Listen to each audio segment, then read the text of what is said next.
Good morning, KELOLAND. This is KELOLAND on the go with all you need to know in news and weather as you start your weekend. We also have your boredom busters coming up, but first, our top story. South Dakota's new abortion restriction is on hold for at least a few more days. The rule would require women to make 3 trips to the doctor to receive abortion pills. New filings in the case include opinions from doctors on both sides. They disagree on whether a 3rd visit is necessary and on the safety of the medication. The doctor hired by the state quotes a warning on the medication that refers to serious and sometimes fatal infections or bleeding. The doctor on other side of the case points out that that is only part of the warning. The filing goes on to say fatal infections or bleeding occur very rarely following surgical and medical abortions. If you'd like to take a closer look at all of the claims, we posted the documents here on KELOLAND.com. South Dakota school administrators are pushing back against Governor Kristi Noem's assertion that the new state law banning transgender athletes is the strongest protection for fairness in women's sports. The school administrators of South Dakota testified against the bill, saying that schools already have a policy regarding transgender athletes, and it's worked well. In the longevity of as long as we've been looking and working with transgender students in athletics, it's been 1 or 2 individuals since about 2013 that have even, been in play. And I think the schools have managed all of that, along with the Activities Association, very well. The South Dakota High School Activities Association and the Associated School Boards of South Dakota also testified against the bill. South Dakota authorities are investigating a fiery crash in Jones County that killed a man who drove into a grain bin. It happened early Friday morning in the town of Draper, South Dakota. The Highway Patrol says the driver went through an intersection, hit a stop sign, then went off the road and struck the grain bin that was loaded with corn. Both the vehicle and the corn started on fire. The 51-year-old man died at the scene. Let's get our first look at the forecast now with meteorologist Adam Rutt in the Storm Center. Good morning, Adam. Good morning, Harry, and good morning, everybody. It's a cold start to the day out there, especially the further east you go, and it's also windy, which is putting a sub-zero wind chill in place. But don't get used to that. We do have a nice warm-up on the way as we head into the afternoon. Outside we go, though, on this Saturday morning, 11 at the airport with a south wind at 15 miles per hour. And there's the divide. Especially the further east you go, it is cold with single digits and teens above 0.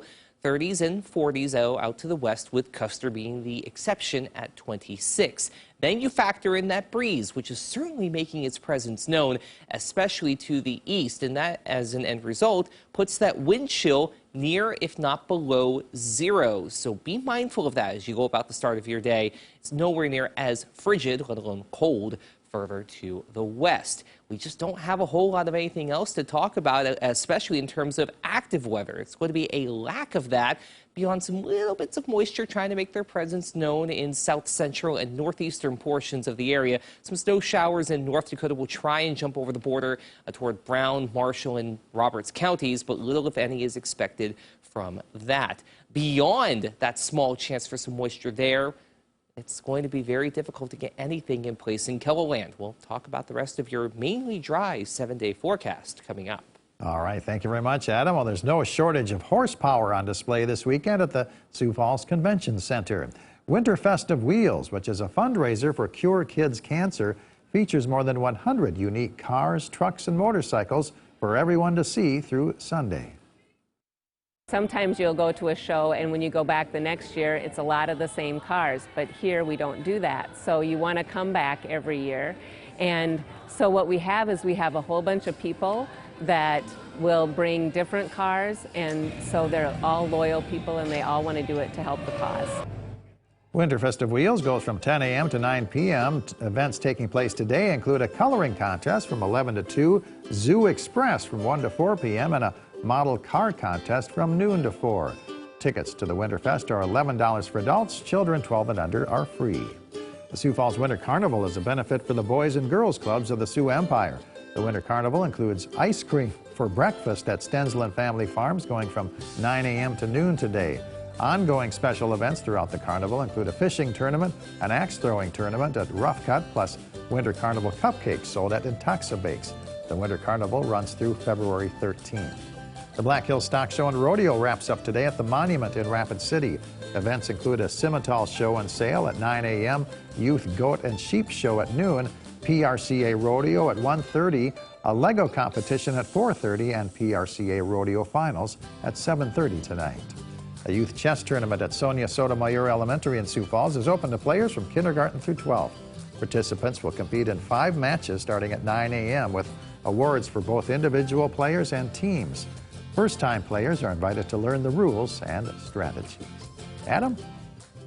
For the day today, it is going to start off cold, but gradually get warmer as we head through the afternoon. Also, with a little more sunshine in place, we should be able to crack into the 40s in the Sioux Falls area, and 40s and 50s are expected across really much of KELOLAND. The exception is going to be to the northeast, where we will be stuck in the 30s. Like I said earlier, there is a little bit of moisture out there west of winter in the form of some snow showers trying to mix in with a little bit of sleet, then a little more snow trying to jump over the border toward Aberdeen and into Marshall and Roberts counties. But little, if anything, is expected from that as our clipper moves to the south and east, and the bulk of that moisture stays along a trailing warm front. We do have a cold front on the way that we're going to be watching. That's going to usher in a temporary cool down and a few little isolated flurries here and there.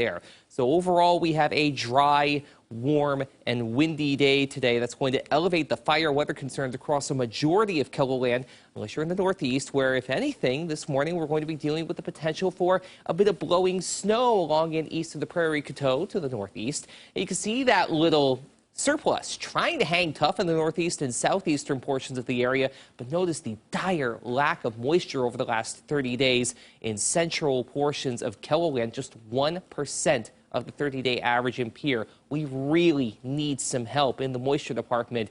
And beyond a few scarce opportunities for a few snow showers overnight into Sunday morning and then a few rain and snow showers possible by Wednesday, there just isn't anything sustainable, let alone appreciable, coming around anytime soon. What we're not going to be lacking and will be warm air. You notice that northwesterly flow tapping into a pretty deep pool of warm air in western portions of Canada. That's going to head right into our neck of the woods.